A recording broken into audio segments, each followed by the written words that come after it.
Somos socios, en las buenas y en las difíciles más aún.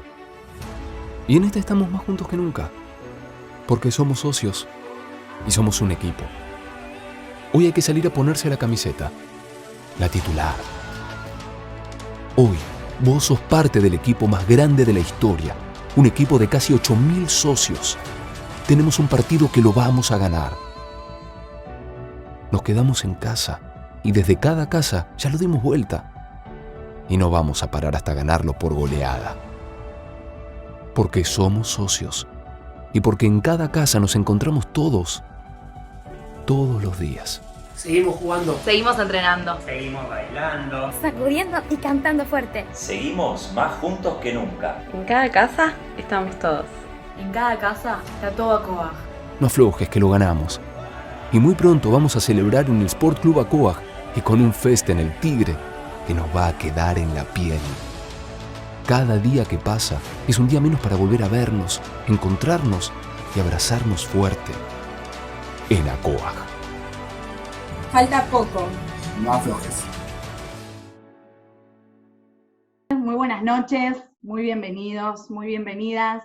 Como siempre, muchísimas gracias por estar acá, por acompañarnos la noche de hoy en un nuevo encuentro literario que estamos muy felices de poder seguir presentando en nuestro ciclo de charlas, de propuestas, actividades de ACOAG en Casa, en esta nuestra gran sede virtual. Así que les agradecemos muchísimo por sumarse, por estar hoy acá. Y les agradecemos también a todas las empresas, sponsors que nos están acompañando en cada una de nuestras propuestas, en todo este ciclo que venimos llevando a cabo en conjunto.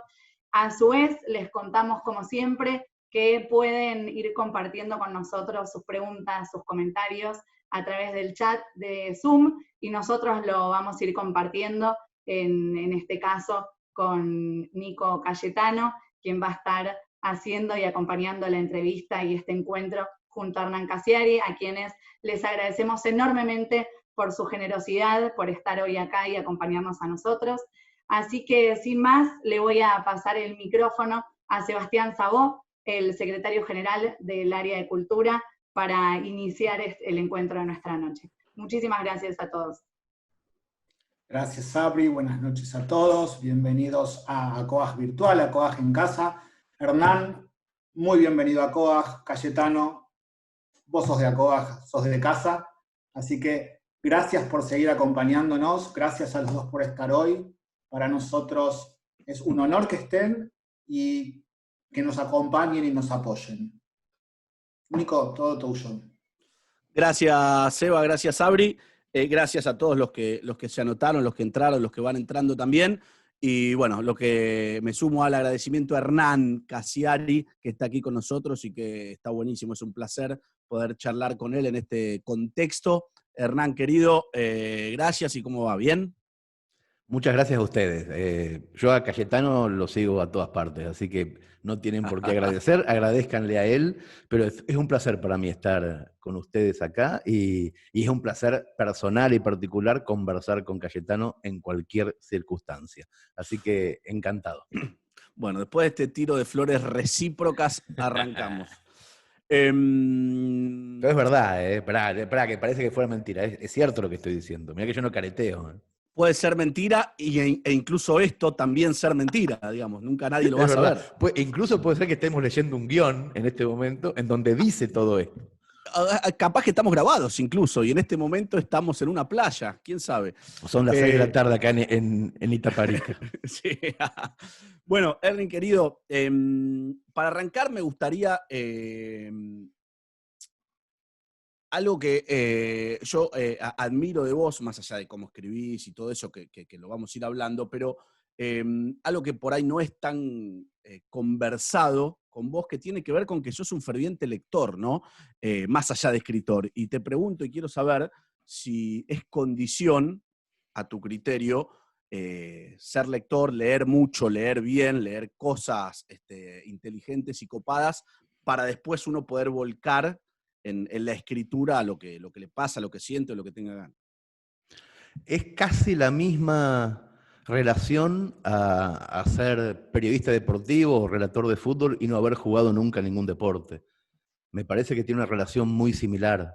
Leer mucho, con devoción, con mucha alegría, quiero decir, no esas lecturas de la universidad a contrarreloj, en donde tenés que leer para entregar un parcial, sino la lectura lúdica, divertirse con la lectura, yo creo que es fundamental. Sobre todo cuando el escritor se está formando, sobre todo al principio, en la primera juventud. Yo leo mucho desde la infancia, desde muy chiquito, de casualidad, porque en mi casa no había una rutina ni una cultura literaria en absoluto. Tenía una tía por parte de madre, que me regaló todos sus libros de juventud cuando yo tenía 9, 10 años, porque se mudaba de una casa muy grande a otra más chiquita, y me regaló todos sus libros.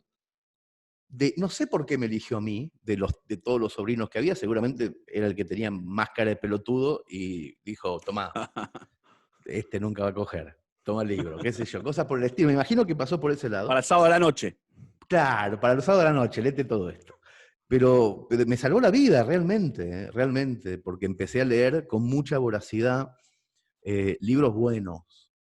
De chiquito empecé a leer a Mark Twain y Agatha Christie, a Sir Arthur Conan Doyle, a Chesterton, con libros de aventuras, libros de detectives, no grandes obras, pero ya era empezar bien. Empecé con el pie derecho, sin estrategia, y eso me ayudó muchísimo, porque de verdad me divertí mucho, mucho en la infancia, no solamente leyendo, sino después contándole a mis compañeros de la primaria y a los compañeros del club de tenis, esas cosas que leía, contarlas. Me acuerdo después de jugar al tenis en el Club Mercedes, de sentarnos en las mesas donde los grandes hacían los asados y decirle a los chicos, no sabés lo que leí ayer de Sherlock Holmes.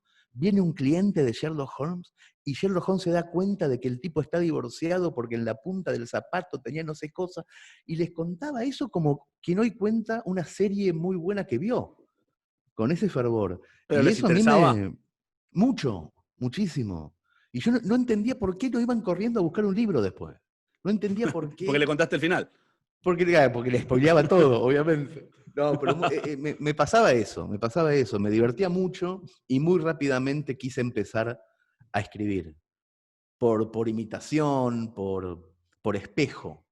Me acuerdo que una noche leí, creo que El gato negro, de Edgar Allan Poe, que es un cuento muy de terror, muy de terror. Yo tendría 11 años, no pude dormir en toda la noche del susto, pero al mismo tiempo pensaba, me acuerdo, Calle, como si fuera hoy me acuerdo, yo pensaba con 11 años sin poder dormirme, ¿cómo puede ser que un tipo en el siglo XIX escribió una cosa y yo me estoy cagando de miedo en 1982?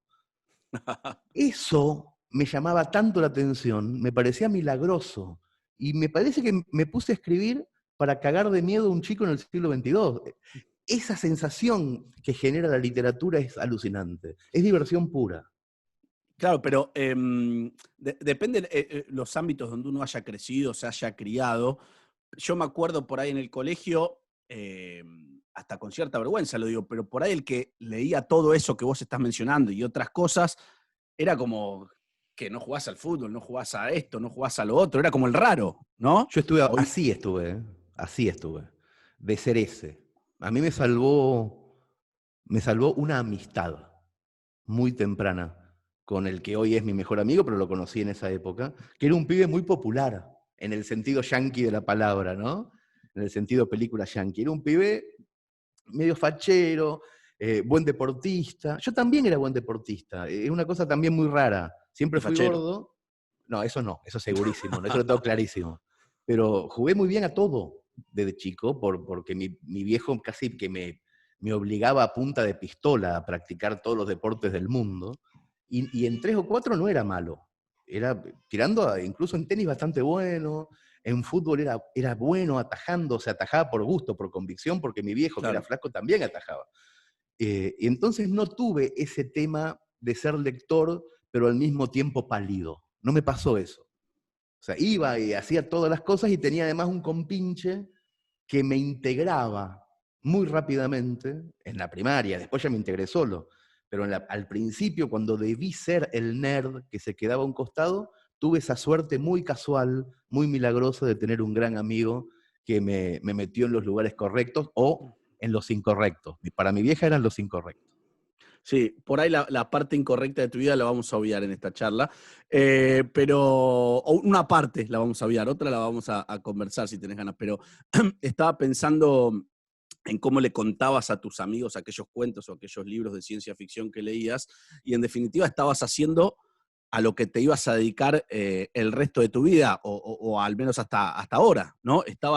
Sin querer, estabas practicando lo que hoy haces. Sí, contar. pero eso uno lo sabe siempre con el diario del lunes.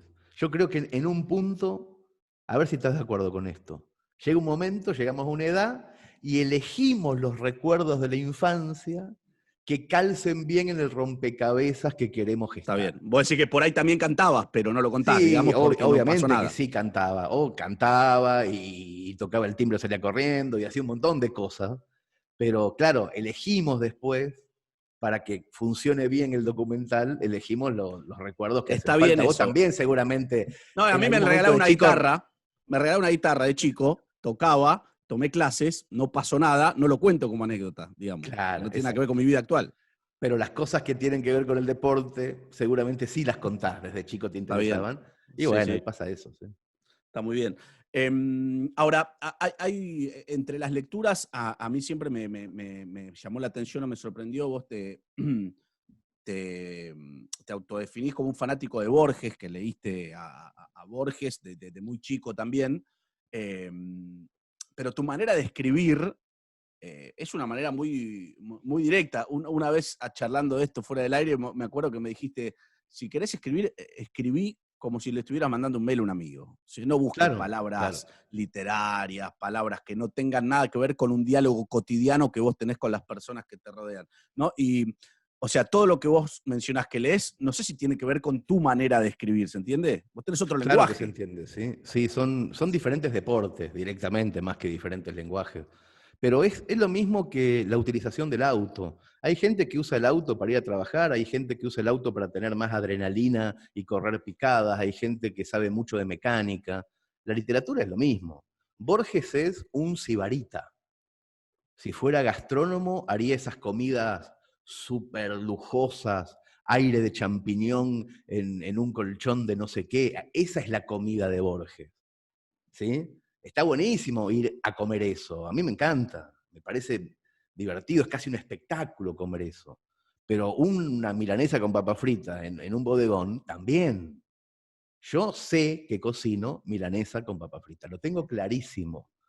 Lo tengo tan claro que como lector, soy lector de Borges y sé qué comida me gusta, pero también sé qué comida me gusta cocinar. Hay una diferencia entre qué cosas te gustan comer y qué cosas te gustan cocinar.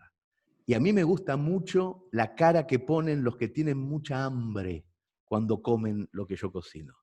Es decir, el que no leyó nunca. Me encanta acceder al que no leyó nunca. Y si yo escribiera o intentara escribir como Borges, no accedería a ese lector. Borges escribía para gente que lee mucho o escribe muy bien. El lector del sibarita es un lector sibarita también. Una vez yo quiero llegar a los pibes, a la gente que no lee. Me gusta mucho eso, me gusta. Claro, hace muchos años lo escuché una vez a Alejandro Apo hablar sobre Víctor Hugo como relator y decir, debe ser el único relator que a esa velocidad elige las palabras que va diciendo, ¿viste? Los relatores van lo que le sale, o sea. Y te pregunto si lo tuyo es o sea, vos podés escribir como Borges, entre comillas, ¿no? Saquemos a Borges porque me hace decir que no. Pero podés escribir de otra manera y elegís escribir esta o te sale escribir de esta y ya. No, voy a ser objetivo y para nada modesto, porque no tengo por qué. Yo puedo escribir como se me antoje, de verdad, pero es una cuestión que tiene que ver con el oficio. Después de 30 años de hacer algo, de hacerlo y que además te pagan por hacerlo y lo haces todo el tiempo, lo haces muy bien, o sea, es imposible que lo hagas mal. A esta altura ya no podría escribir mal. Y sé que hay técnicas para hacerlo. O sea, yo puedo seducir a un gran lector, si quisiera. Me chupo un huevo, no quiero. O sea, no me gusta ir por ese lado, o sea, ni siquiera me gusta como Ni siquiera éticamente me gusta la literatura de escritores para escritores. Gente que se lee entre sí, o sea, me parece un círculo vicioso, no me interesa que un párrafo sea bello estéticamente. Me interesa que diga cosas interesantes, no importa cómo estén puestas las palabras. Me interesa eso, elegí la oralidad, elegí el formato coloquial, como quien elige diferentes ingredientes para hacer una pizza. Lo elegí. Voy a usar la palabra todavía, no voy a usar la palabra aún. Si tengo que nombrar a un filósofo sueco, no voy a decir Kierkegaard, voy a decir el filósofo sueco Kierkegaard, porque sé que hay gente que no sabe quién es. Tengo que respetar al que no sabe. No estoy escribiendo para gente que sabe, ni quiero. Entonces todo lo que digo tiene que estar en un contexto, el humor tiene que estar contenido por referencias válidas para el otro. Hay un montón de cosas que hacen a que seas buen anfitrión cuando estás contando una historia. Si vos invitás a un montón de gente a tu casa y te pones a contar una anécdota que solamente 3 de esos 25 van a entender, sos un mal anfitrión. Estás haciendo rancho aparte con los de tu trabajo y los de la secundaria no están entendiendo nada. ¿Está pasando eso? Bueno, en mi literatura yo tengo que ser un excelente anfitrión. Nadie se puede ir diciendo no entendí. Me parece que es un error mío si alguien se va diciendo no entendí. Lo popular, llamémoslo así, también en algunos momentos ha tenido cierta mala fama, ¿o no? Creo que no solamente en los libros, en la escritura, en líneas generales, digamos. Lo que pasa es que hay una línea que es muy delgada entre lo popular y lo fraudulento. Ajá. En la música creo que se entiende más fácil. Vos podés hacer cosas con 2 tonos, muy poco complejas, y que son una garcha, o casi solamente si sos un genio podés hacer una cosa con 2 tonos y que sea inmortal. Hay cosas que duran un verano en la música, y hay gente que las compone para que duren un verano. Eso es fraudulento. No estás pensando más que en llenarte el bolsillo de noviembre a marzo, nada más que eso. Bueno, en la literatura también pasa eso. En todo, en los libros de autoayuda son la mala literatura. El que saca un libro directamente ya diciendo las 10 maneras de ser feliz con tu esposa, y bueno, ya sabemos que quiere hacer plata ese, nada más. No está interesado en trascender. Está clarísimo. Pero popular no significa fraudulento. Popular, que yo Discépolo era popular. En su momento, ahora, dentro de 150 años. ¿Qué relación tenés vos con la plata? Recién decías, sí, ese quiere hacer guita. ¿Haces cosas a veces para hacer guita o haces lo que se te antoja, lo que se te canta, lo que te hace feliz y como consecuencia te va bien? Tuve muchísima suerte al principio. Me resulta muy fácil contestar con la panza llena, quiero decir. O sea, todo lo que voy a decir lo estoy contestando con la panza llena y entonces va a ser una respuesta parcial, porque no sé qué te diría si tuviera que hacer cualquier cosa para que coma mi hija. Claro. ¿Se entiende, no? O sea, no sé, Sí, nunca sí, me sí. pasó, nunca, jamás me pasó en la vida. Entonces tuve mucha suerte del principio. Cuando tenés mucha suerte del principio y podés decir que no a lo que no te gusta desde el principio o casi desde el principio, y te podés hacer el cancherito. Yo podría decirte ahora, no, yo hago solamente lo que quiero, porque sí, es verdad, hago lo que se me antoja, pero tuve mucha suerte al principio y si hoy no tuviera nada y me dijeran, tenés que hacer esta barbaridad para ganar 3 pesos y darle a comer a tu hija, voy y lo hago. O sea, no es que no se me van a caer los anillos. O sea, tuve suerte y puedo decir que no. Decir que no es posiblemente el mejor patrimonio que uno pueda tener. Es un patrimonio alucinante. ¿Detectás esa primera, lo que vos llamaste suerte, esa primera suerte, la detectás? Digamos, me imagino que a alguien se te acercó y te quiso editar, o alguien te contrató, o alguien algo. Esa primera suerte, ¿la tenés en la cabeza como el inicio? Haber nacido en la clase media de un país con educación libre. Esa es la primera suerte. Preguntarle a un chico de Haití lo que daría por haber nacido en la clase media de un país que tiene toda su educación liberada. Preguntarle a un chico de Chile. Esa es la primera suerte. No nos damos cuenta que la tenemos. estamos todo el tiempo quejándonos de lo que pasó ayer en la política. Pero más que nada nuestra suerte inicial es pudimos hacer la primaria, la secundaria y si quisimos la universidad en un lugar donde estudiar es gratis. Más suerte que esa no creo que haya en ninguna parte del mundo. Está muy bien, está muy bien. Y vinculado con tus cuentos o con tus libros.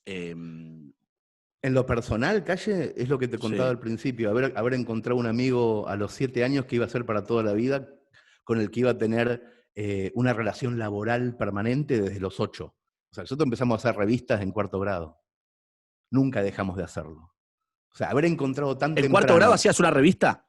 4º, 5º y hasta 5º año, todos los años una distinta. De hecho, nos llevábamos todas las materias porque estábamos haciendo revistas. Nos chupaba un gol la escuela, nos gustaba hacer revistas, nada más. Era lo único que hacíamos. Haber encontrado tan temprano alguien con quien conversar de tu oficio, de tu vocación, no tiene precio. O sea, no hay nada, no me imagino, ni siquiera sé cómo hubiera sido mi vida. No sé cómo hubiera sido, no sé si hubiera sido bajista rock and roll, no sé qué onda, si no hubiera tenido esa suerte inicial. Porque todo lo que tiene que ver con lo laboral, en mi cabeza está mezclado con la amistad. O sea, yo no hago cosas rentables por plata, sino para divertirme con Chiri. O sea, todo lo que hago es para divertirnos. Obviamente nos va bárbaro, buenísimo, mejor, pero si nos fuera mal, seríamos 2 boludos haciendo eso igual. Y 2 esposas diciendo, vayan a laburar, hijos de puta.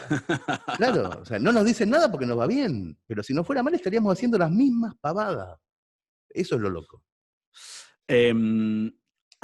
Cambió, antes dijiste hace 30 años más o menos que haces esto, ¿sentís que cambió el público o el gusto del público fue cambiando? En este caso el gusto del público argentino, o del mundo, pues te consumen en todos lados. Vos, digamos, vas detectando década a década cuando va un chiste que no va más, un párrafo que ya queda fuera de tiempo, ese tipo de cosas, digamos. Sí, hay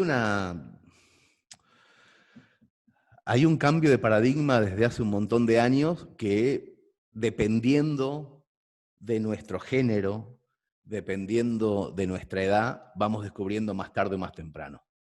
O sea, hay cosas que las mujeres saben desde hace mucho más tiempo que nosotros y que nosotros empezamos a descubrir más paulatinamente, de una manera más torpe, pero hay cosas que hoy sabemos que hace 10, 15 años no sabíamos. Yo hablo por mí, yo particularmente hay cosas que no sabía y que me sorprendieron mucho y que entonces repaso un párrafo mío de hace 10, 15 años y digo, ay, qué hombre imbécil, por favor, mira lo que decía.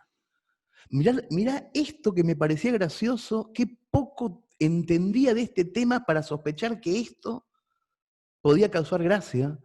Me pasó muchísimo. Me pasó mucho, creo que yo debo haber escrito 500 cuentos entre el 2003 y el 2012, que es donde más o menos me fui enterando de cosas.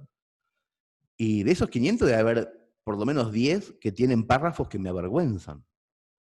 Pero así, directamente me avergüenzan. No me avergüenzan éticamente, me avergüenza ser tan pelotudo. Hablar sin haber leído. O sea, yo de verdad tuve un momento de mi vida, y ya era grande, ya tenía pelos en las patas, en donde pensaba que feminismo y machismo eran las 2 puntas de una soga. Y de verdad lo pensé porque está escrito. Porque en algún lado, en chiste, lo puse. Y hoy me da vergüenza haber sido tan tonto, haber leído tan poco. Haber leído tan poco y haber opinado sobre algo sin haber leído antes. Y así 4 o 5 más.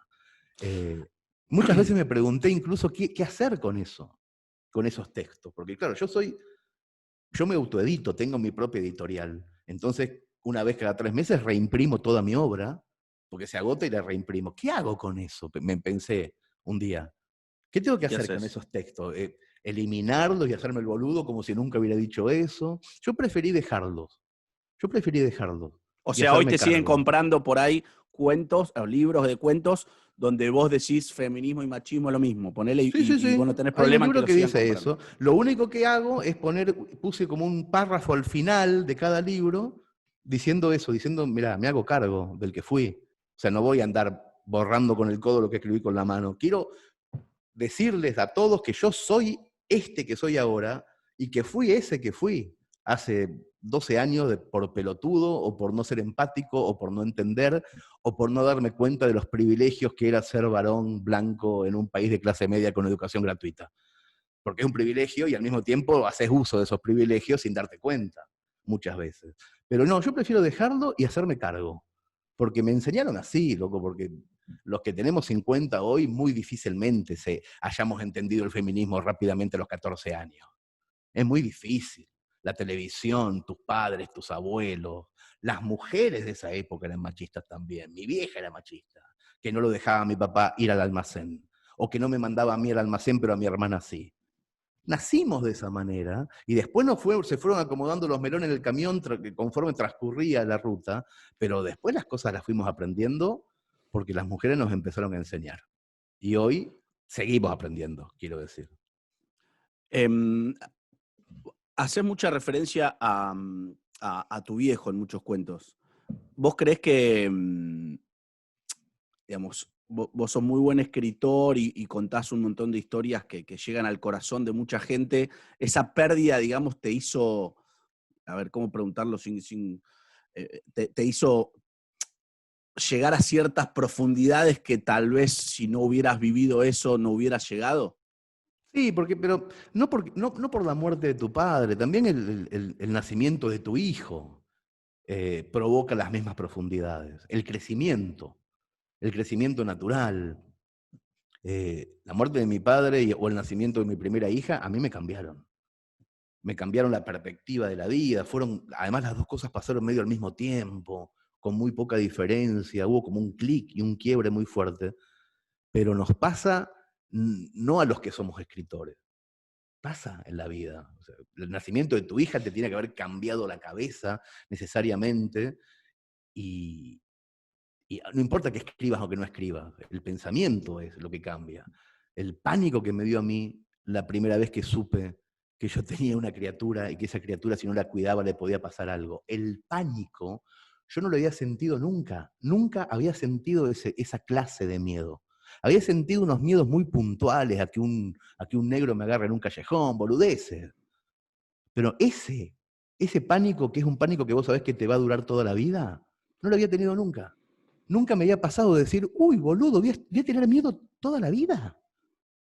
Cada vez que salga a un baile, o sea, cada vez que le suba la fiebre, voy a estar cortando clavo con el orto toda la vida. Si yo era inmortal, si a mí no me importaba, antes de ser padre, a mí no me importaba nada. Si me mataban, estaba todo bien. O sea, está bien. Nace una cosa chiquitita y te das cuenta que vos no sos lo más importante. Gran descubrimiento, no sos lo más importante. La muerte del padre también te dice, no sos inmortal. Te dice otra cosa. No sos inmortal, boludo. Se te están muriendo al lado. Te vas a morir. Bueno, ¿cómo no te va a cambiar la vida todo eso? Obvio, te cambia. No hace falta ser escritor. Y vos casi te morís. Y después, bueno, tuve... Lo sentí la bala muy cerca. En el final del 2015 me dio un infarto agudo de miocardio en Uruguay y sentí la muerte. La sentí real, no es esa sensación hipocondríaca de decir, uy, sé que me voy a morir. No, sentí que se me cerró el pecho y que no volvía. Me di cuenta. Tremendo la sensación. ¿Te costaba respirar? Muriéndose. Se me había cerrado el pecho por completo, me costaba respirar, podía respirar, pero no en automático. Respirar es una cosa que hacemos en segundo plano, no nos damos cuenta que estamos respirando. Estamos siempre haciendo otra cosa, respirar no es un problema.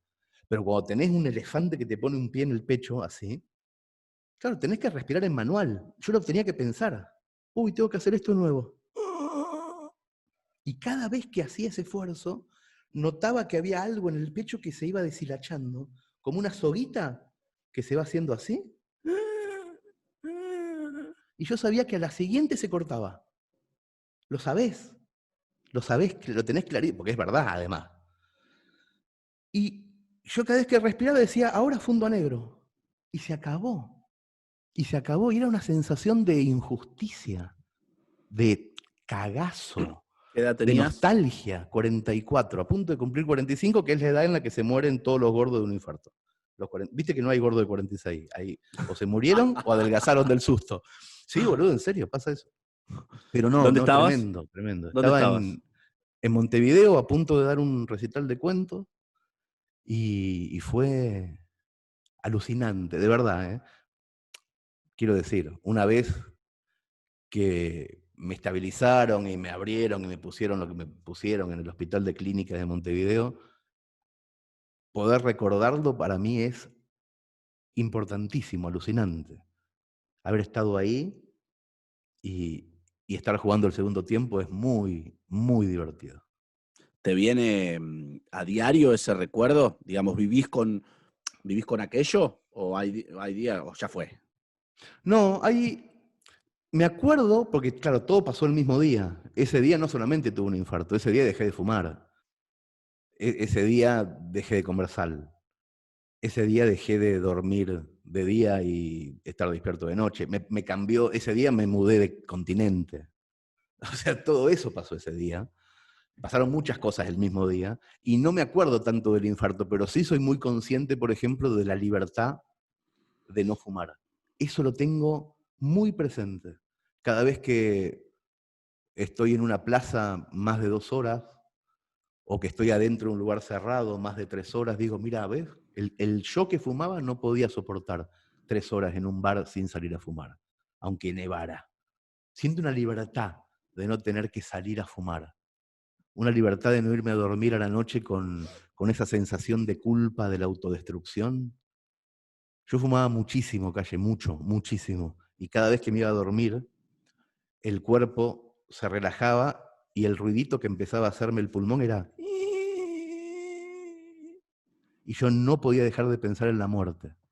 Todas las noches. ¿Sabes lo que es pensar todas las noches en la muerte? Todas las noches por culpa de un...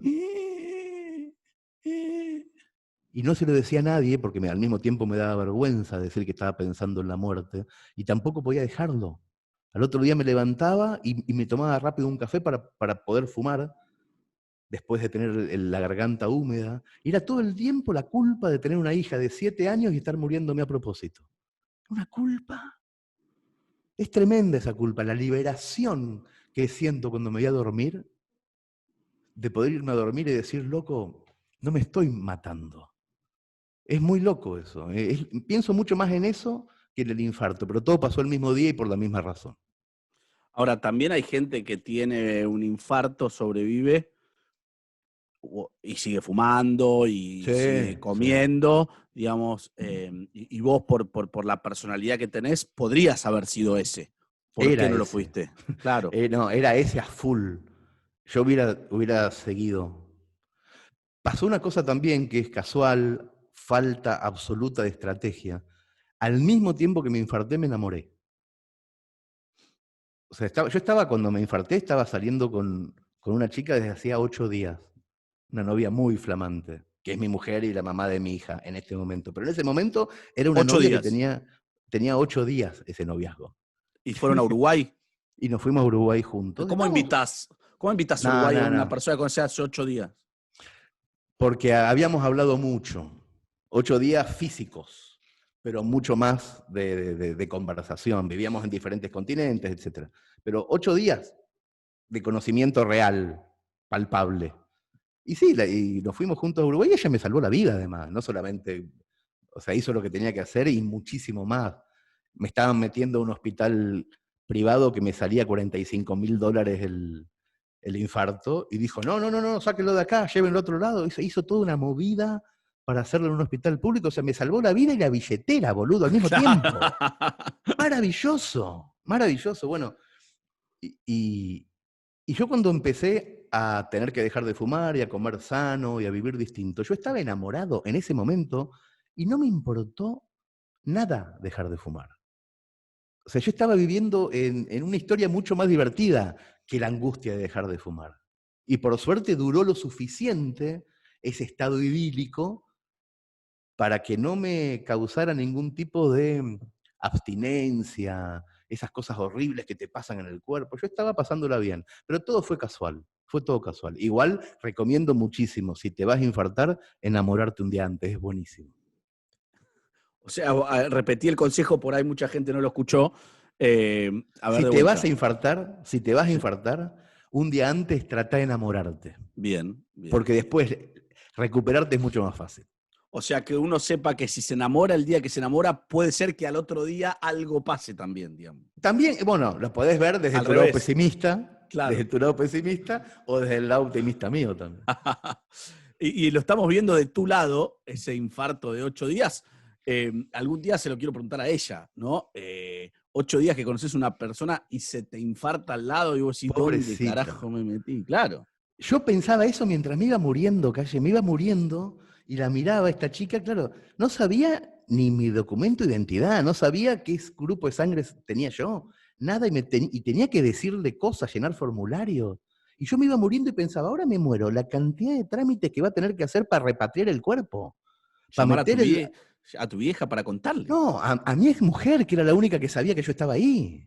O sea, es medio complicado llamar por teléfono a la ex para decirle, mira, se murió, te lo devuelvo. No da. decir eso. No, quédatelo. No, jodete, ahora es tuyo. ¿Te imaginas? No, tremendo. Para ella fue no una prueba de fuego, muchísimo más que eso. Porque tranquilamente se podría haber hecho la desentendida. 8 días hacía que me conocía, no se había encariñado ni siquiera. O sea, se podía haber ido y haberme dejado tirado en el suelo de esa casa alquilada. Y en vez de eso, hizo todo lo que había que hacer hasta el día de hoy. El día de hoy vino recién con el mate y me dejó la pastillita, la rosuvastatina para que me tome también. Van 5 Ahora, años. vos comías mal, fumabas mucho, fumabas marihuana, dicho por vos, y escribías muy bien. ¿En algún momento vinculaste tu talento para escribir con las drogas, el cigarrillo, me acuesto tarde, hago lo que se me canta, o no? No es que lo vincule. Me parece que uno genera sus rituales y después el cerebro se encarga de encadenarlos. Yo cuando dejé de fumar, dejé de escribir. Inmediatamente. No tan inmediatamente. Yo estaba escribiendo todos los domingos un cuento por semana para el diario El Mundo de Madrid. Todos los domingos un cuento a doble página en la revista dominical del diario El Mundo.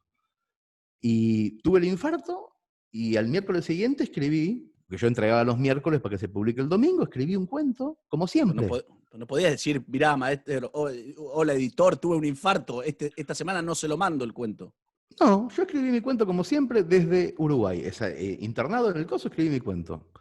Y el cuento fue muy malo, muy malo, y se lo adjudiqué a estar en el hospital, y que a la semana siguiente ya estaba en Buenos Aires y mandé otro malísimo. Y a la otra semana me di cuenta de que sin fumar me salían esas pelotudeces. No me salía nada bueno. Y lo intenté una vez más, fueron 4, sin fumar, y el último dije, renuncio, y renuncié al diario El Mundo. No escribí más. ¿Renunciaste? Sí, no escribí más. Pero vos vivías en Argentina, cobrabas en euros, supongo, para Diario El Mundo, y no escribiste más porque dejaste de fumar. No escribí más porque lo que me salía no era digno, Calle. O sea, no había... La diferencia entre un perro, un cachorrito de perro y un perro embalsamado, o sea, son 2 perros, pero uno está muerto, tiene el ojo abierto, pero son 2 bolitas, el otro está vivo. Mis cuentos eran perros embalsamados, boludo. No, estaba ahí la palabra, pero no estaba la vida. No había vida. Me enojé mucho. Además, ¿sabés la frustración que es intentar escribir como siempre y no poder? Claro, yo descubrí que en el proceso de mi escritura, desde los 13 años, el cigarro estaba involucrado. Escribís el primer párrafo, prendés el cigarro, el segundo lo lees fumando, el aire que se respira, dar vuelta alrededor de la máquina de escribir con la idea en la cabeza, el cigarro te ayuda a eso. Bueno, es un ritual. Ahora ya no lo tengo más, puedo escribir hoy. Pero durante 2 años, 3, mi cabeza hizo el duelo del cigarro. Mi cerebro hizo el duelo y no me dejó escribir. Es uno de los cambios, antes hablábamos de los cambios a lo largo de los años, ese es uno de los cambios también culturales, ¿no? El cigarrillo que era canchero, si se quiere, Y que ahora es un paria, el que fuma se tiene que ir afuera. ¿Viste? Qué increíble eso. Yo lo veo tanto, me doy tanta cuenta de eso, cuando aparecen películas de los años 60, en donde hasta el obstetra fuma en el consultorio. Y la diferencia que hay con hoy, en donde en realidad vos ves a una persona fumando en una plaza y decís, pobre, está fumando solo ahí. No es lo mismo. Increíble, qué suerte que haya pasado eso. Qué bueno. Antes, en un momento de la charla, Ernie, dijiste como que uno, o en tu caso al menos, fuiste escribiendo mejor, fuiste perfeccionándote o aprendiendo, llamarlo como quieras. Pienso en algunas bandas, no sé, de música, de rock, que yo siempre escuché y que me cuesta que me guste más lo que escribieron en estos últimos años que aquello que escribieron hace 20 años. Digo, necesariamente un escritor con la experiencia y con los años va siendo cada vez mejor, o hay algunos que involucionan. Hay de todo, como en todo. Hay músicos que son muchísimo mejores ahora que al principio. Me parece que en cualquier experiencia artística puede pasar una cosa o puede pasar la otra, y todo depende de la persona que esté componiendo eso. Hay artistas, no quiero decir escritores, artistas en general que tienen una primera energía entre los 20 y los 30 espectacular, tremendamente prolífica, donde generan todos sus hits y no hacen otra cosa después de eso más que reinterpretarse, repetirse. Aquello que erróneamente le dijo la Nata a Charly García en ese reportaje tan famoso, y que no tenía razón la Nata, pero le decía eso, le decía, vos te estás repitiendo, tuviste tu mejor momento a los 30 y te repetís. Y Charly le dijo, y vos sos un pelotudo. Y al final tenía razón Charly. Claro. Los que quieran, los que están mirando, escuchando y quieran mandarle preguntas a Hernán. Sí, señor, respondo todo, incluso cosas del futuro. Exacto. ¿Cuándo va a estar la vacuna? Todo. Hernán te responde todo. Lo pueden hacer a través del chat del Zoom. Después Sabri me va enviando las preguntas. Por ejemplo, esta que dice... bueno, este es un club, ACOAG es un club social y es un club deportivo, ¿no? Con muchos deportes, entre ellos el fútbol, está claro, y acá uno de los que está mirando dice, me encanta, teníamos un juguete, ¿podés contar en qué circunstancias lo escribiste? Sí, teníamos un juguete, es un relato muy crítico de la situación del fútbol. No del fútbol, pobrecito, que es inocente, sino de las cosas que hay alrededor del fútbol, de la legislación, de la corrupción, de la violencia sobre todo, y también del periodismo deportivo que en algunos casos incita a esa violencia con gritos y después pide calma. Lo escribí de un tirón la noche del gas pimienta, la noche de ese River Boca. Yo vivía todavía en Barcelona, era creo que mi último año en Barcelona, y me dio tanta frustración, me generó tanta impotencia lo que estaba pasando, lo estaba viendo yo además con un grupo de amigos españoles, que duele más todavía. Hay una especie de cipallismo espantoso dentro de la propia cabeza, en donde cuando estás con extranjeros y vos les estás mostrando lo que supuestamente es lo mejor que tiene el país, y eso mejor termina mostrándole lo peor que tenemos, es un espanto, y con mucha bronca escribí ese texto que dice eso, que teníamos un juguete que no lo inventamos nosotros, lo inventaron los ingleses, pero nosotros le pusimos nuestras propias palabras, Rabona, Pared, y finalmente lo terminamos de jugar mucho mejor que casi todos, y entonces un día inventamos tribunas y colores en la camiseta y empezamos a joder al del barrio de al lado si ganaba o si perdía, y un día nos comimos el personaje, y cuando cantábamos "Lo vamos a matar" terminó siendo literal. Y teníamos un juguete y éramos los mejores jugando a eso y lo hicimos mierda al juguete, así terminaba. Hicimos mierda el juguete y lo peor es que no sabemos jugar otra cosa. Y es un texto que a mí me conmueve, me hace mal incluso, porque después del gas pimienta pasaron muchas otras cosas horribles también. O sea, donde ese texto se viraliza en internet cada vez que pasa algo. Y se viraliza demasiadas veces y no me gusta. ¿Qué dijeron los españoles que veían el partido con vos? Porque vos les estabas mostrando un Boca River de Copa Libertadores, como diciendo, Claro. miren acá las hinchadas, lo que cantan, Claro. el calor argentino, un Boca River, y de golpe, no sé, pasó eso, ¿qué decían? ¿Se reían de nosotros?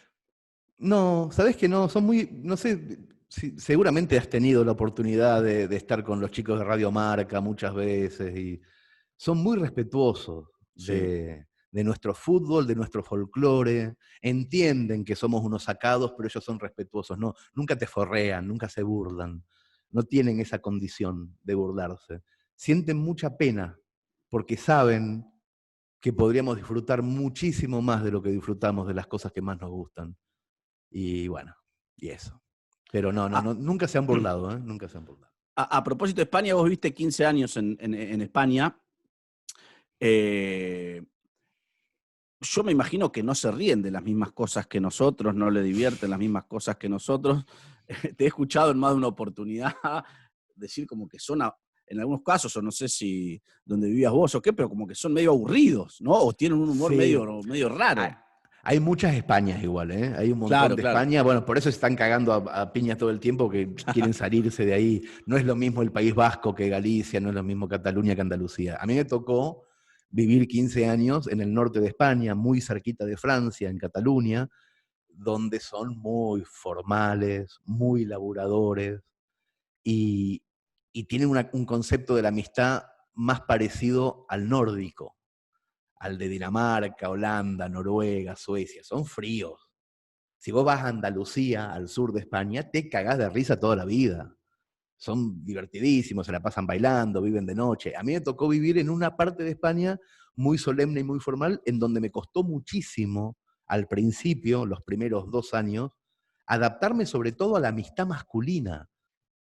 La amistad masculina no tiene nada que ver con la nuestra. Acá, viste que es muy, o capaz que yo nací en un pueblo, y es todo muy camaradería, te metés en la casa del otro, le abrís la heladera, tocas timbre sin llamar, llegás un día, hablás con tu amigo varón de cosas profundas, de cosas íntimas. Y estos no. Estos se palmotean, van a la cancha, van a ver al Barça, pero no conversan entre ellos a la noche. No saben nada del alma del otro. Y yo al principio cuando llegué, claro, actuaba con estos nuevos amigos de una manera que ellos entendían que era casi, viste, onda, orden de allanamiento, sáquenme este tipo de acá. Claro, les daba intenso yo. Confianzudo. No soy intenso. Confianzudo, viste, demasiado. Voy a tu casa, te hago canelones. No, en mi casa no entra nadie, decían ellos. Me costó mucho. Después los entendí y todo fue un poco mejor. Pero al principio me costó un montón. Antes de la pandemia y durante muchos años, hacías teatro con tu propia familia, con tu mamá, con tu hermana, con tu cuñado, con tu hija, algo que es en algún punto es novedoso, es revolucionario, y después ya fue exitoso, te fue bárbaro y todo eso, pero en su momento lo imagino como una apuesta medio rara, que te pregunto cómo se te ocurre esa idea, cómo conversás con tu familia esa idea y por qué por qué creías en ese momento que podía funcionar. Evidentemente tenías razón, pero... No, nunca creí que pudiera funcionar. Ese fue, no, lo hice por 2 semanas. O sea, mi intención era hacerlo un 3 de marzo del 16 y un 9 de marzo del 16. Eran 2 fechas, alquilé el Teatro Caras y Caretas para hacer esas 2 fechas solamente porque había tomado la decisión de quedarme a vivir en la Argentina después del infarto y quería festejar de esa manera con mis lectores de acá, presentándoles a los verdaderos personajes de mis cuentos, pero de verdad, te lo juro, Calle, era 2 fechas. 2 fechas y el boca a boca fue tremendo. Tuvo mucho que ver Perros de la Calle en eso también, porque yo al mismo tiempo empezaba a colaborar una vez por semana en tu programa, y claro, es un altavoz muy grande tu programa, muy grande. Y eso también ayudó mucho. También sé que si hubiera sido malísimo, no hubiera valido de nada ese altavoz, pero ese altavoz ayudó muchísimo. Y terminamos haciendo la función número 100, haciendo temporada en Mar del Plata este año. O sea, se bajó Gasalla de un teatro de Mar del Plata y Lino Patalano nos llamó a nosotros porque somos los más rápidos en ir a un lugar porque no tenemos que hacer nada. Vos, Y tu vieja, vestuario. tu hermana, vamos, Claro. listo, agarramos el auto. Nos fuimos todos para allá Y hicimos temporada de Mar del Plata. Ahora parece que fuera el siglo pasado, pero fue en febrero de este año. No, increíble, Y increíble. fue increíble. Después vino el virus y es como que borró de un plumazo. Parece que hubieran pasado 10 años de todo eso. Y fue hace un rato. Qué increíble. Hay muchos mensajes pidiendo si podés contar el cuento. Lo que Messi quieran es- les cuento. Messi es un perro, está primero en el pedido de la gente. Yo empecé a escribir ese cuento una mañana del 2012. Vos te acordás, Calle, seguro. Fue una semana en que Messi hizo 4 goles en la Champions, en el Al mismo Arsenal. partido, al Arsenal. Hizo 3, un triplete en Liga esa semana, e hizo 2 para Argentina en un amistoso. En la misma semana. Y yo no podía dejar, ni nadie en el mundo podía dejar de ver esos videos de Messi. Yo estaba buscando videos en YouTube y me encontré con uno que no había visto nunca, que son un montón de pedacitos de patadas que le pegan. No era un video de goles ni de asistencias, eran patadas.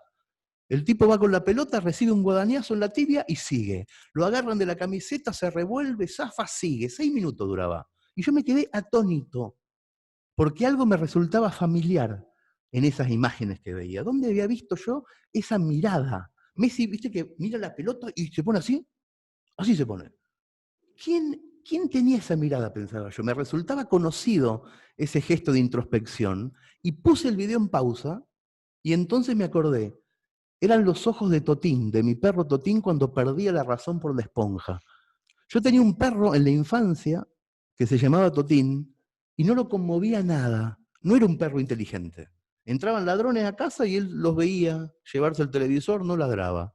Yo llegaba medio borracho a los 15 años, vomitaba, no lamía el vómito. Un perro que no lame el vómito, un tonto. Pero cuando alguien, mi vieja o mi hermano o yo, agarrábamos la esponja amarilla de la cocina, la esponja patito de lavar los platos, ahí Totín enloquecía, quería esa esponja más que nada en el mundo. Moría por llevarse esa esponja a la cucha. No la podía dejar de mirar. El cogote de Totín se trasladaba idéntico. Vos le ponías la esponja acá y él hacía así con el cogote. De repente era inteligente. Los ojos de Totín se volvían japoneses, atentos, como Messi cuando ve la pelota. Se ponían intelectuales, igual que los ojos de Messi, cuando agarra la pelota y encara para el lado del arco. Y entonces descubrí que Messi es un perro, o mejor dicho, es un hombre perro. Messi es el primer perro que juega al fútbol. No entiende las reglas del fútbol. Por eso no se tira cuando lo traban y está entrando al área. Debería tirarse, pero no se tira. Los perros no fingen zancadillas cuando ven venir un Citroën. No se quejan los perros con el árbitro cuando se les escapa un gato por la medianera. No buscan que le saquen doble amarilla al sodero. Los perros son como Messi. En los inicios del fútbol, los humanos también éramos así. Íbamos atrás de la pelota y nada más. No existían las tarjetas de colores, no existía la posición adelantada, no existía la suspensión después de 5 amarillas.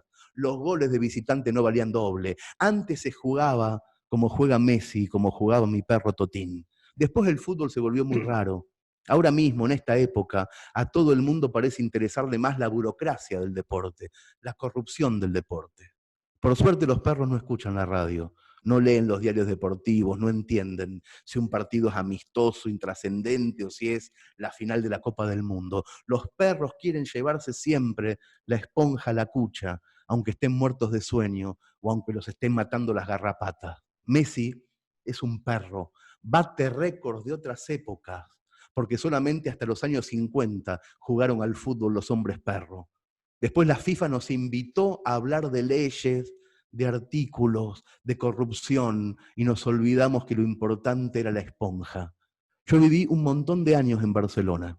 Todavía voy a visitar a mi hija de vez en cuando, y cada vez que subo por las escaleras del Camp Nou y de pronto veo el fulgor del pasto iluminado, en ese momento que siempre me recuerda a la infancia, digo lo mismo para mis adentros. Hay que tener mucha suerte, gordo, para que te guste tanto un deporte y te toque ser contemporáneo de su mejor versión. Porque me parece a mí que en el juicio final vamos a estar todos los humanos y se va a formar una ronda para hablar de fútbol, obvio, Y entonces uno va a decir, yo estudié en Ámsterdam en el 73. Y otro va a decir, yo era arquitecto en San Pablo en el 62. Todos van a estar hablando de sus batallitas, de Johan Cruyff, de Pelé. Otro va a decir, yo era adolescente en Nápoles en el 87. Y otro, seguramente mi viejo, va a decir, yo viajé a Montevideo en el 67, cuando Racing salió campeón del mundo. Y otro más atrás va a decir, yo escuché el silencio del Maracaná en el 50. Todos van a contar sus batallas con orgullo hasta la madrugada. Y cuando ya no quede nadie por hablar, yo me voy a poner de pie y voy a decir despacio, yo vivía en Barcelona en los tiempos del hombre perro, y no va a volar una mosca, se va a hacer silencio. Todos los demás van a bajar la cabeza y entonces va a aparecer Dios, barbudo, alto, lleno de huesos, vestido de juicio final, y señalándome va a decir, vos, el gordito, está salvado, todos los demás a las duchas. Ese Messi es un perro. Aplaudo yo solo, pero porque los demás están silenciados, no es que se me puso la piel de gallina. ¿Cómo se te puede? Explícame esto vos, escritor. ¿Cómo se te pone la piel de gallina en un cuento que leíste y escuchaste muchas veces? ¿Cómo se te vuelve a poner la piel de gallina? ¿Por qué pasa eso? Y porque hay recuerdos. Me parece que en este cuento en particular se mezclan dos cosas. Un dato que conocemos todos, que es el de Messi, y otro dato que me parece que muchos tenemos, que es nuestra infancia, nuestra mascota. Se juntan esas dos cosas y se hace una mezcla en la cabeza muy rara. Me parece que pasa por ahí. Me lo han dicho tantas veces que las conclusiones que saco las saco de retazos de cosas que me dicen los demás sobre este cuento. Este cuento pegó muy fuerte en muchos lados, se tradujo a todos los idiomas que existen. Pero no es tanto por el cuento, porque si yo hubiera estado hablando en vez de Messi de otro, no funcionaría. Funciona porque en la cabeza tenemos el recuerdo de esas imágenes también, de ese chico de 25 años zafándose y que sigue corriendo, y también tenemos el recuerdo de nuestro perro. Y eso funciona, por alguna razón funciona mucho. Debe ser eso, ¿no? Claro, si donde dice Messi dijera Nazarena Vélez, no ocurriría la magia no ocurre. Y si en vez de un perro totín yo hubiera tenido una víbora, tampoco. Vamos entrando en la recta final de esta charla hermosa. Te leo un par de preguntas y si querés cerramos con el cuento que vos desees, el cuento que Lo que vos quieras, dale. Sí, claro. Te lo digo para que vos lo elijas con tiempo. Uno pregunta si esta pandemia o sea, el encierro te ha hecho escribir más o por el contrario no te inspira, digamos. No es un tema de inspiración. Estoy muchísimo más creativo que antes, pero ya desde hace un montón de tiempo decidí que escribir era un 20% de lo que hago. En realidad cuento cosas. Estoy adaptando un montón de cosas para contarlas en voz alta. Todos los sábados hago un espectáculo en mi casa de lectura de cuentos que me divierte muchísimo hacer y que además me permite vivir holgadamente, o sea que no tengo más que satisfacciones a ese respecto. Pero no es que me siento a escribir como lo hacía en el siglo XX un escritor.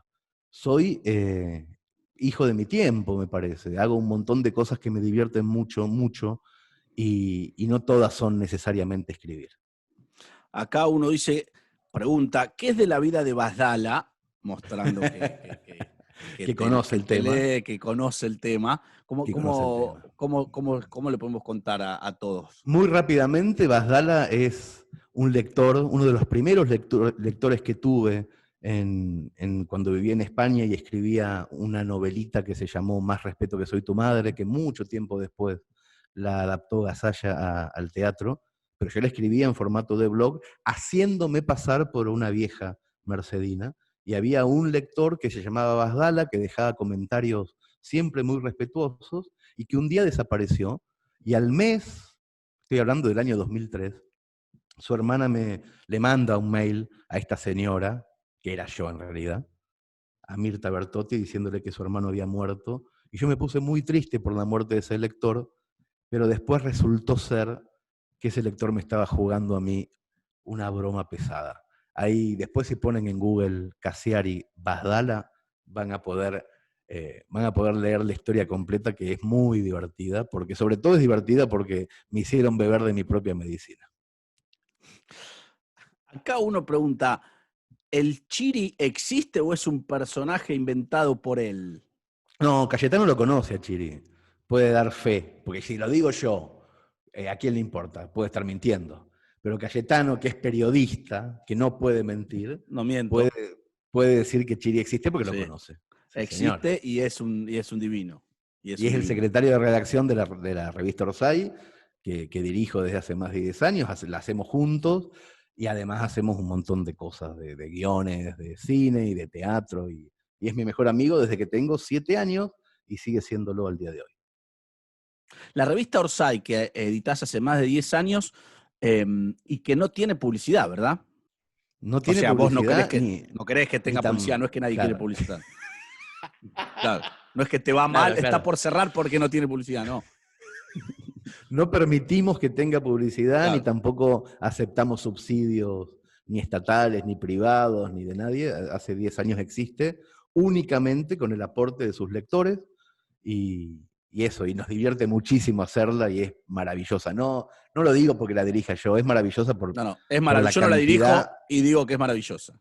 La cantidad de autores alucinantes y de ilustradores increíbles que la componen. En todos los números invitamos a 20 artistas, 10 escritores y 10 ilustradores, siempre distintos, de tallas internacionales, que son Nick Horby de Inglaterra, Horacio Altuna dibujando. El de Fiebre en las Gradas. Le hicimos una entrevista a Stephen Hawking antes de su muerte. O sea, es una revista carísima en cuanto a su presupuesto y muy divertida de hacer, y es realmente buena, un papel alucinante, una encuadernación buenísima. O sea, le ponemos todo lo que hay que ponerle a una revista de crónica narrativa y literatura. Hernán, querido, nos gustaría a todos, para cerrar, agradeciéndote, por supuesto, tu presencia y tu buena onda, un buen cuento, no esos que le mandás al mundo, un buen cuento que vos elijas.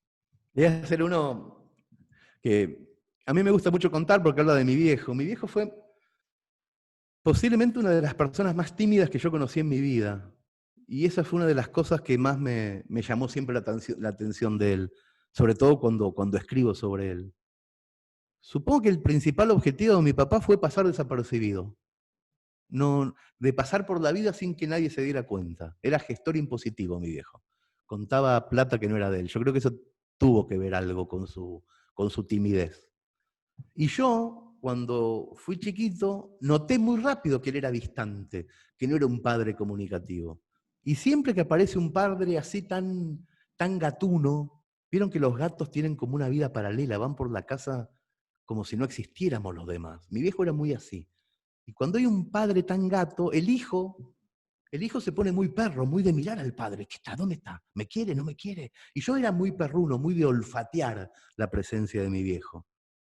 Y una de las cosas que me di cuenta muy temprano, siendo muy chiquito, es que mi viejo tenía un escritorio y 3 cajones a su derecha. El cajón de arriba y el de abajo se abrían y se cerraban libremente. Había lapiceras, gomas de borrar, pero el segundo cajón estaba siempre cerrado con llave.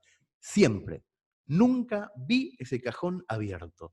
Y yo tenía una curiosidad por saber lo que había adentro del segundo cajón de Roberto. Y una tarde, que seguramente fue de las primeras tardes que mis viejos me dejaron solo en casa, yo tendría 8 años, estaba jugando en otra habitación y abajo de un cenicero me encontré con una llave muy rara y me di cuenta al toque que ese era el escondite de la llave del segundo cajón de mi papá. Y esa tarde de domingo de mis 8 años abrí el segundo cajón de Roberto. Y eso que yo tenía muchas expectativas, pero lo que encontré cumplió con todas las expectativas. Mi viejo tenía un montón de cosas en el segundo cajón, cosas personales de él. Tenía un reloj un cronómetro, porque mi viejo corría carreras de regularidad en auto y jugaba a todos los deportes. Esos cronómetros alemanes con triple aguja que se... pero cronometraban milimétricamente. Yo me habré pasado media hora haciendo... cronometraba mi propio aburrimiento, porque no había nada para hacer. Y después había lapiceras, pero de las buenas, no las Shepherd, las Parker. Él guardaba bajo llave las Parker. Y después, más al fondo, había un fajo de billetes de los de alta denominación, con los San Martines viejos, todos los San Martines, los billetes rojos con todos los San Martines para el mismo lado, billetes que tenían olor a Banco Provincia, con la fajita del banco, un montón de billetes que seguramente no eran de él, y bien al fondo, al final del cajón, envueltas en papel madera, había 6 revistas pornográficas con mujeres desnudas y hombres desnudos arriba de las mujeres desnudas. Hombres y mujeres desnudos haciendo acrobacias, o lo que a mí me parecía a los 8 años que podían ser acrobacias. Yo ese domingo me robé del segundo cajón de mi padre 3 billetes del fajo y 2 revistas del fondo. Me hubiera robado el cronómetro, pero había uno solo, se iba a dar cuenta. Me robé cosas que había muchas. Para que no se diera cuenta, después acomodé todo como estaba, cerré el cajón, dejé la llave en el escondite del cenicero y me fui a mi habitación con el tesoro abajo de la camiseta. Yo en ese momento no me di cuenta porque era chico. Ahora lo tengo claro que entiendo un montón de pornografía. Esas revistas que tenía mi viejo no eran revistas pornográficas publicadas en Argentina en esa época. Estoy hablando del año 79, plena dictadura conservadora. Era imposible que esas revistas se publicaran en Argentina. En Argentina, como mucho, en esa época aparecía Carmen Barbieri en la tapa de la revista mostrando un pezón atrás de un tul, como mucho. Esto era otra cosa, esto era sexo explícito, interracial. Había un negro con una pelirroja que no sabía qué pierna era de quién. Había vergas gigantes, era una cosa espantosa. Yo pasaba las hojas con extrañeza y con pudor, 8 años yo. Me llamaban mucho la atención 2 cosas en las revistas. Primero, los pelos de los adultos y su ubicación. Yo no sabía que había pelo en determinada parte del cuerpo. O sea, para peor el porno de los 70 era tremendamente peludo. Ahora el porno es lampiño, no encontrás un pelo ni de casualidad, pero en los 70 parecían monos culeando, no se les veía la cara de los pelos. Y la segunda cosa que me llamó mucho la atención era que algunas letras de los epígrafes tenían 2 puntitos en la letra A. Claro, eran revistas danesas, yo no tenía la menor idea. Digo, ¿qué hace la letra A con 2 puntitos? ¿Y esos pelos ahí qué hacen? Yo creo que ahí me entró una especie de obsesión muy equilibrada que tengo hasta el día de hoy entre la pornografía y la gramática.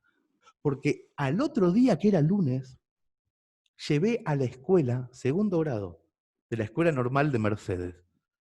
Me llevé los 3 billetes en el bolsillo y las 2 revistas en el portafolio.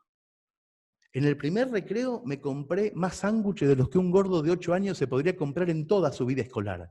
O sea, un gordo con hambre y 300 pesos en el bolsillo, un desastre hice en el kiosco de la escuela. Todos los sándwiches me compré, de jamón crudo, todo. Y en el segundo recreo le mostré a mi compañerito de banco, a Juanjo Bugarín, le mostré las revistas, así se las mostraba. Juanjo Bugarín así estaba.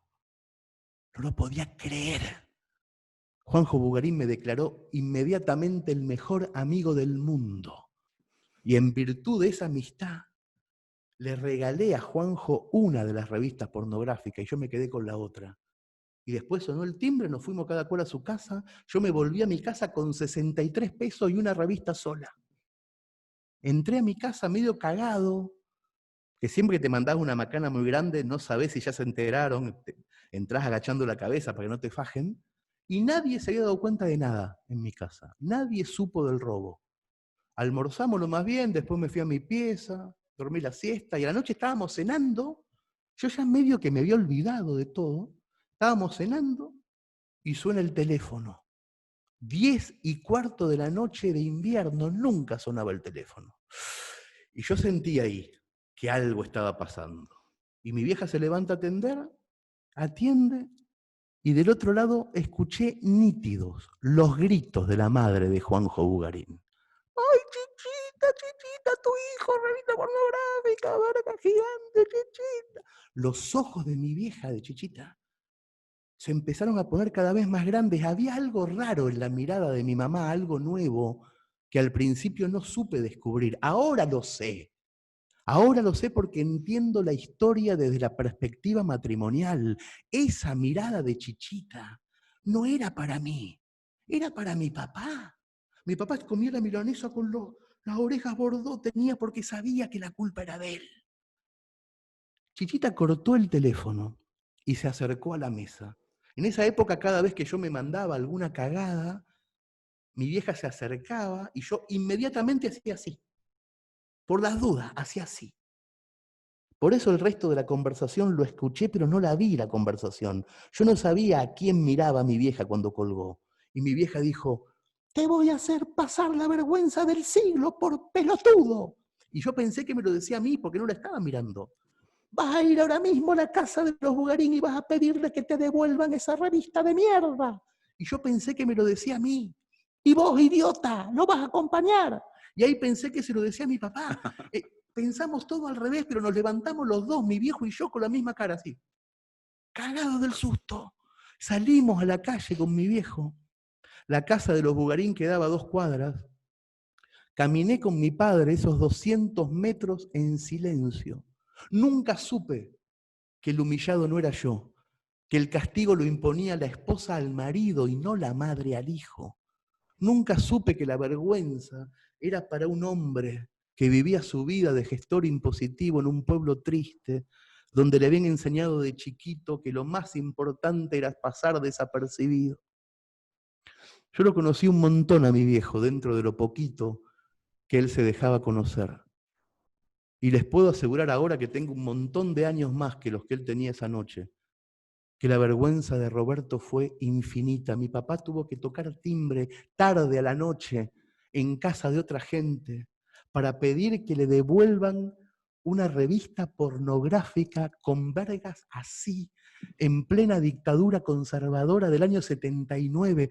Me acuerdo perfectamente lo que le costó hablar, lo que le costó saludar, pedir perdón. La madre de Juanjo Bugarín le devolvió la revista así, sin hacer contacto visual, y le cerró la puerta en la cara a mi papá, que era el tipo más bueno del barrio. Y después nos volvimos, Roberto y yo, a la noche, caminando por la calle 32. Mi vieja nos esperaba en la esquina. Así estaba mi vieja, enojada, parecía un jarrón mi vieja. Y hay una cosa en este cuento que yo creo que por eso lo escribí. Una cosa que nunca, nunca me puedo olvidar. Mi papá y yo hicimos las 2 caminatas. La de ida hasta la de los Bugarín y la de vuelta, agarrados de la mano.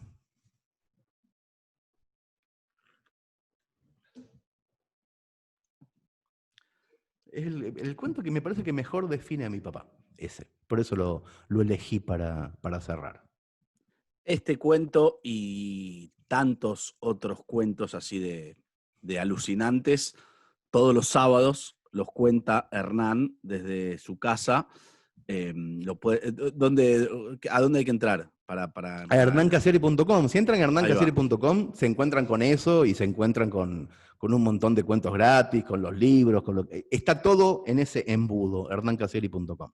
Ahí está todo. Hernán, los sábados lo que hago es disfrutar mucho contando historias con mucha gente del otro lado, más o menos como lo que está pasando ahora. Exacto, exacto. No se me ocurre mejor cierre que el cuento que acabas de contar. Así que, una vez más, gracias. Espectacular, nos hiciste a todos pasar una noche maravillosa. Te lo agradecemos. Estoy mirando mientras hablas, perdón, Sí. Los raviolcitos con todas las personas, estoy haciendo scroll. Hay gente en la cama, gente en la cocina, gente junta, gente sola, muchos que están aplaudiendo en este momento. Y no solamente que es divertidísimo de ver, sino que es emocionante de ver. Es muy lindo verlos a todos. Les agradezco un montón. No te hablo a vos, Cayetano, ahora. Les agradezco a todos los que están conectados este rato. Muchas gracias. A ustedes también. Están todos aplaudiendo. Me encanta. Espero que hayan entendido las metáforas del cuento. Disculpen las malas palabras. Bueno, le agradecemos a la gente, ¿sí? Le agradecemos a la gente que estuvo. Muchísimas gracias. Y a vos, querido Hernán. A ustedes, chicos. Gracias, Hernán. Gracias a Gracias ustedes. por estar hoy en ACOAG. Esperamos recibirte en Tigre para comer un asado y para jugar Cuando un partido quieran, de tenis. claro. Ojalá que sea pronto. Ojalá La que sea cancha pronto. 31 te va a recibir gustosa. Y si no, en el camino y hasta que podamos volver, a lo mejor entre todos te vamos a visitar a tu casa y vemos otro de los shows de Cassiari. Algo vamos a inventar. Gracias a todos los que cuando estuvieron. quieran. Gracias a todos los que estuvieron y nos seguimos viendo en ACOAG Digital.